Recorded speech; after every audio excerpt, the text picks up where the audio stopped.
Raporti OSBE-s që të akuzoj se ke depozituar në vitin 2014 200 milion euro në bankat offshore është perceptim apo vjedhje? Është perceptim apo vjedhje? Djegësi Tiranës me të cilin janë zhdukur 130 milion euro dhe nuk ekziston tull as nishan. Është perceptim apo vjedhje? Na thoni pak. 500 tendera sekret në kundërshtim me ligjin për bajanakun tënd. Është perceptim apo vjedhje? Na këshin ato. Emri bashkëshortës tënde me 100 herë në dosin e akshit si hajdute dhe që mbulohet nga Mirlinda tjetër. Publikohet dosjen para shqiptarëve. Është perceptim apo vjedhje?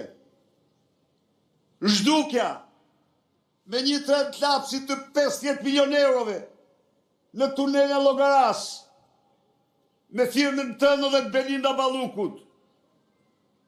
Është perceptim apo vjedhje? Mbyllja portit Durrësit për ndërtuar Dubai në 1.100 netve,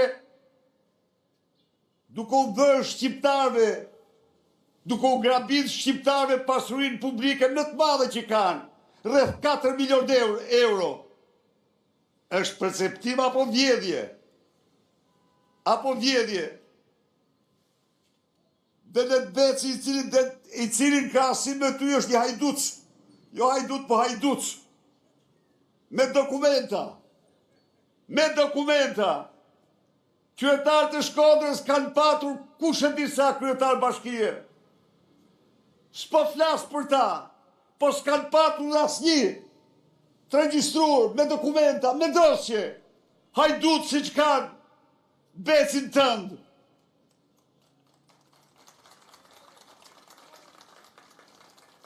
Është perceptim apo vjedhje?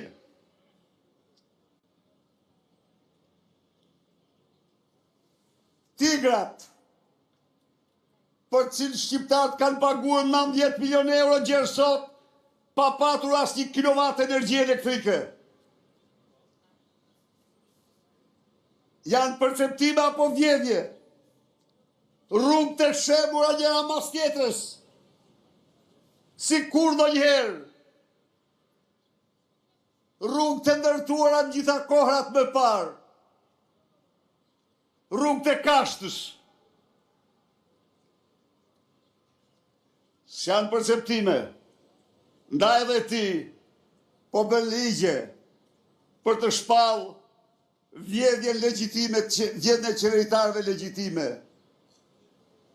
Miqtë e mi, Arben Brosi,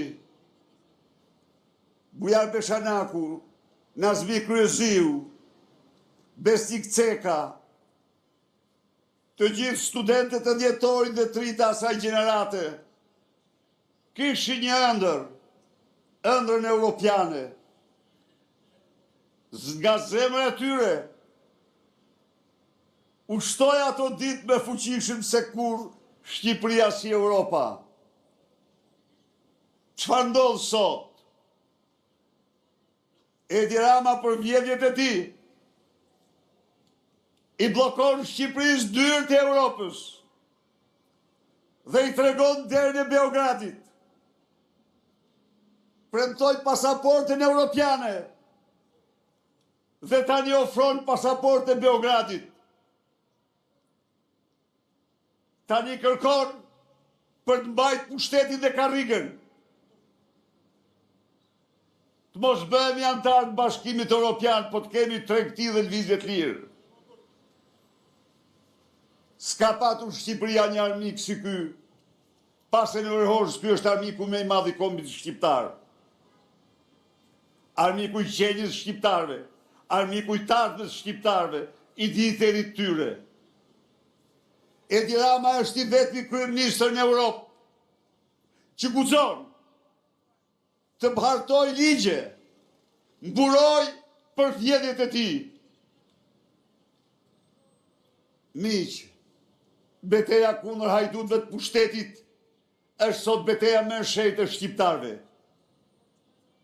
Këta bllokuan drejtësinë, por ne s'do na bllokojnë kurrë. Ndaj dhe ftoj qytetarët e Shkodrës, ftoj qytetarët e mbarë Shqipërisë, të vazhdojmë kryerritjen tonë paqësore, gjerë në rrëzimin e tyre përfundimtar. Dhe njëherë, le të përulemi ne,